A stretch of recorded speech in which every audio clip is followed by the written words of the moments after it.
तो चलिए आज भारत की पंचवर्षीय योजनाओं के उस 60 साल लंबे सफर पर चलते हैं। यह एक बहुत बड़ा इकोनॉमिक एक्सपेरिमेंट था जिसने एक बिल्कुल नए देश की तकदीर लिखने की कोशिश की। सोचिए, एक नया देश अपने इकोनॉमी को एकदम जीरो से कैसे खड़ा करता है। यही यही वो सबसे बड़ा सवाल था जिसका सामना उस वक्त आज़ाद भारत कर रहा था, और इसका जवाब मिला पंचवर्षीय योजनाओं में। एक ऐसी सीरीज ऑफ प्लान्स जिसने आने वाले कई दशकों के लिए देश की इकोनॉमिक डायरेक्शन तय कर दी। तो इस कहानी के पहले चैप्टर में चलिए देखते हैं कि भारत ने अपनी शुरुआती बाजी किस पर लगाई और फिर कैसे स्ट्रैटेजी में एक ड्रामेटिक ट्विस्ट आया।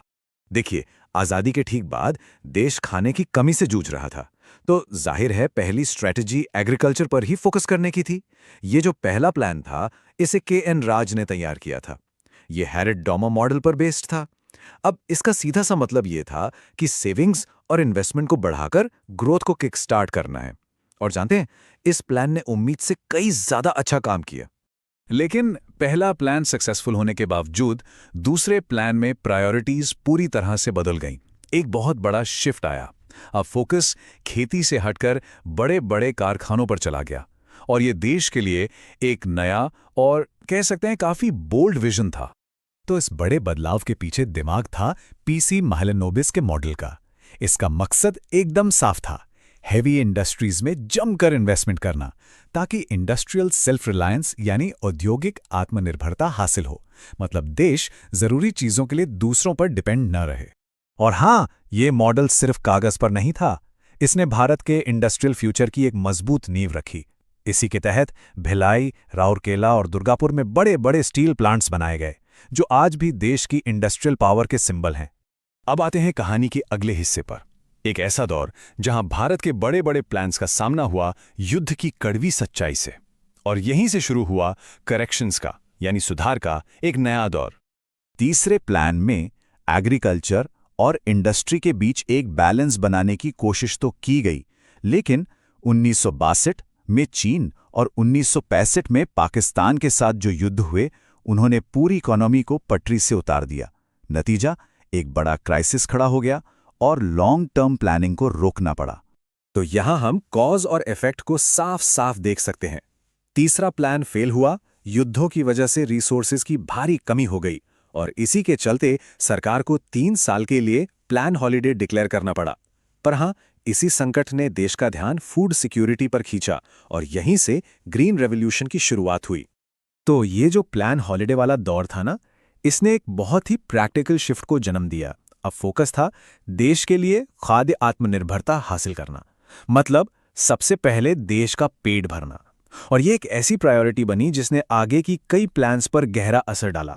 और अब आते हैं कहानी के सबसे बड़े टर्निंग पॉइंट पर, एक ऐसा इकोनॉमिक क्राइसिस जिसने भारत की इकोनॉमिक थिंकिंग में एक परमानेंट रेवोल्यूशन ला दिया। साल था 1991। भारत एक बहुत बड़े फॉरेन करेंसी क्राइसिस से गुजर रहा था। हालत ये थी कि देश दिवालिया होने की कगार पर था। हमारे पास इंपोर्ट करने के लिए सिर्फ कुछ हफ्तों का पैसा बचा था। ऐसे में ये जो इकोनॉमिक इमरजेंसी थी, उसने बड़े बदलावों को सिर्फ एक ऑप्शन नहीं बल्कि एक मजबूरी, एक एब्सोल्यूट नेसेसिटी बना दिया। और यहीं से एंट्री होती है एलपीजी रिफॉर्म्स की। एल यानी लिबरलाइजेशन, मतलब सरकारी लाइसेंस राज को कम करना। पी यानी प्राइवेटाइजेशन, मतलब सरकारी कंपनियों में प्राइवेट सेक्टर को लाना। और जी यानी ग्लोबलाइजेशन, मतलब भारतीय इकोनॉमी को दुनिया के लिए खोल देना।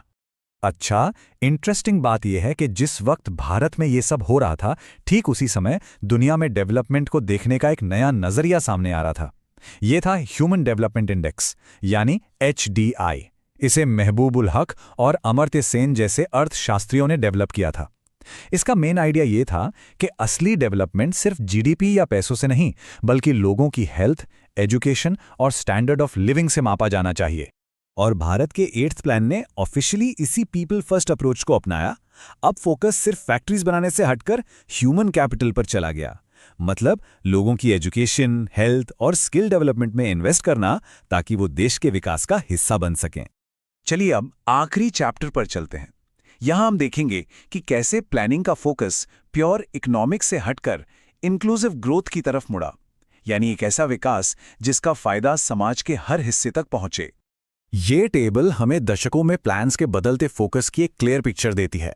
देखिए, शुरुआत हुई स्टेबिलिटी और सेल्फ रिलायंस से, फिर गरीबी हटाओ के नारे के साथ पॉवर्टी एलिविएशन पर जोर दिया गया। इसके बाद आया ह्यूमन रिसोर्स डेवलपमेंट का दौर, और आखिर में 11th और 12th प्लान का लक्ष्य बना इंक्लूसिव एंड सस्टेनेबल ग्रोथ, मतलब ऐसा ग्रोथ जिसका फायदा सबसे गरीब तक पहुंचे और जो एनवायरनमेंट को भी नुकसान ना पहुंचाए। और यहाँ एक बात पर गौर करना जरूरी है, जो आखिरी 5 ईयर प्लान था यानी 12th प्लान, उसने एग्रीकल्चरल सेक्टर के लिए 4% का एक स्पेसिफिक ग्रोथ टारगेट रखा था। यह दिखाता है कि अब अप्रोच कितना मैच्योर हो गया था, जो इकोनॉमी के अलग अलग सेक्टर्स खासकर एग्रीकल्चर को बैलेंस करने की कोशिश कर रहा था। तो सवाल ये उठता है कि इन 12 पंचवर्षीय योजनाओं और 60 साल के लंबे एक्सपेरिमेंट की लेगेसी क्या है, और इस दौर के खत्म होने के बाद अब भारत के इकोनॉमिक फ्यूचर को क्या चीज डिफाइन करेगी।